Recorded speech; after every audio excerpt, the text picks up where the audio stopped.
अच्छा बच्चों, आज हम आपको जयशंकर प्रसाद जी की कविता है बीती विभावरी जागरी, उसकी व्याख्या कराएंगे।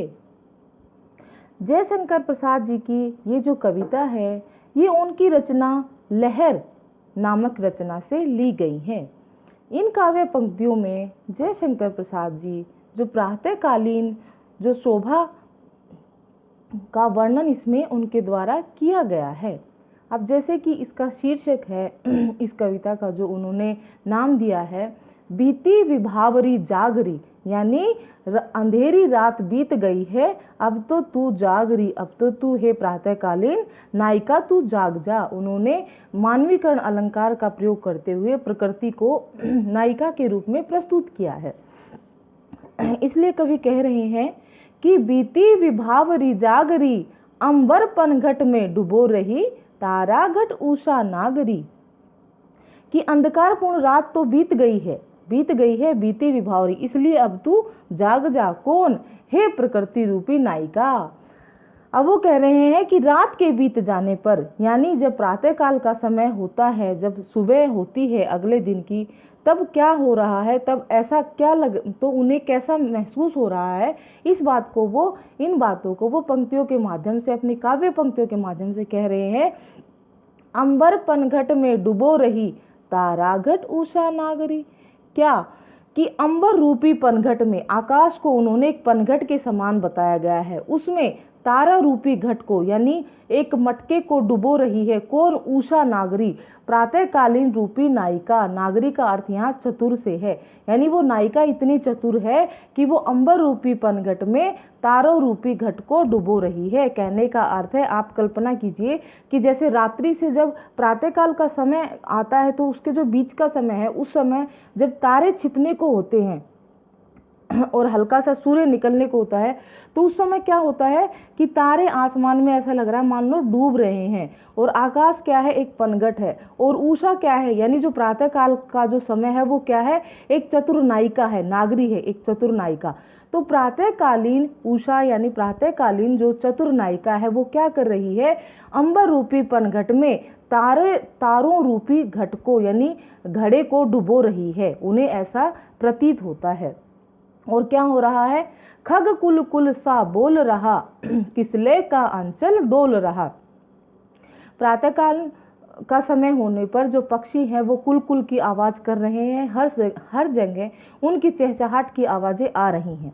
किसले का अंचल, किसले होता है नए पत्ते, नए और कोमल पत्ते जो पेड़ और पौधों पर आए हैं, उनका आंचल डोल रहा है। आंचल डोलने से अर्थ है जब हवा चलती है तो वो हिलते हैं, तो उन्हें हिलते हुए देखकर जयशंकर प्रसाद जी को लगता है कि मानो ये दृश्य आप स्वयं भी देखना, आप स्वयं भी अनुभव करेंगे कि जब प्रातःकालीन का समय होता है और किसले का अंचल यानी कि जब हवा चलती है तो उससे पेड़ पौधों के जो पत्ते हिल रहे हैं, तो उसे ऐसा लगता है मानो वो आंचल जो है वो डोल रहा है, यानी हवा से हिल रहे हैं वो पत्ते।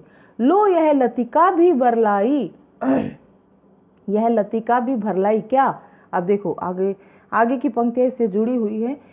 मधु मुकुल नवल रस गागरी। लतिका, इन्होंने एक जो नई कली होती है, लता के खिलने पर जो नई कली होती है उसके बारे में बताया है कि वो भी रस से पराग को भरकर खिल गई है। मधु मुकुल यानी जो पराग का जो रस होता है उसे पाकर नवल यानी नई जो है रस गागरी, रस से भरकर एक कली जो है वो खिल गई है। देखो यह लतिका भी बरलाई, यह जो लतिका यानी कि जो लता है इस पर जो कली खिली है, यानी जो टहनी है, तो इस पर जो फूल की कली खिली है वो कैसी है? मधु मुकुल नवल रस गागरी, वो भंवरे के रस से भरी हुई है और वो खिल गई है। ठीक है, पराग को भरकर अपने अंदर खिल गई है। अब आगे कह रहे हैं, अधरों में राग अमंद लिए, अलकों में मलयज बंद किए, तू अब तक सोई है आली, आंखों में भरे विहागरी।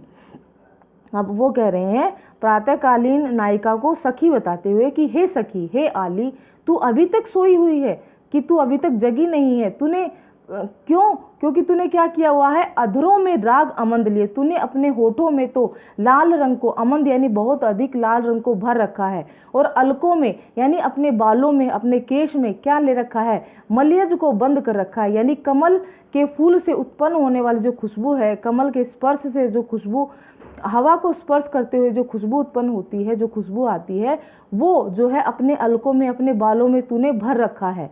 आंखों में भरे विहागरी, और तूने अपनी आंखों में लालिमा, जो प्रातःकालीन लालिमा है, उसको छुपा रखा है। तो इसलिए तू अब तक सोई हुई है, अरे अब तो तू जाग जा।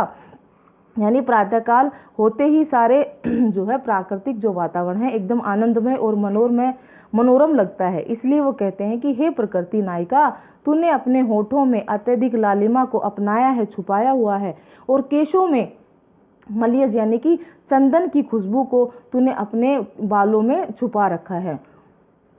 चंदन की खुशबू यानी कि हवा के स्पर्श से जब हवा चलती है तो वो चंदन की खुशबू जो है उनके बालों में आ जाती है। तो बाल कैसे, वो प्रकृति को नायिका मानते हैं, इसलिए उन्होंने ऐसी कल्पना की है। और वो कहते हैं कि तू अभी तक सोई हुई है, अर्थात कि अभी तक तेरी आंखों में भरे विहाग यानी कि तेरी आंखों में अभी तक प्रातःकालीन लालिमा भरी हुई है। तो इसलिए अब तू जाग जा, अब तू उठ जा। तो ये आपकी जयशंकर प्रसाद जी की जो कविता है, बीती विभावरी जागी, यहाँ तक ही है, इसलिए आज अभी इतना ही। ओके। हाँ तो बच्चों, मैं उम्मीद करती हूँ कि मेरे द्वारा हिंदी साहित्य की जो भी व्याख्या की गई है वो आपको अच्छे से समझ में आ रही होगी। इसलिए आप मेरी वीडियोस को आपके जितने भी सहपाठी हैं, विद्यार्थी मित्र हैं, उनके साथ शेयर करें, और इसी तरह की मेरी एजुकेशनल वीडियोस से अपडेट्स होने के लिए मेरे चैनल को सब्सक्राइब करें। Thank you.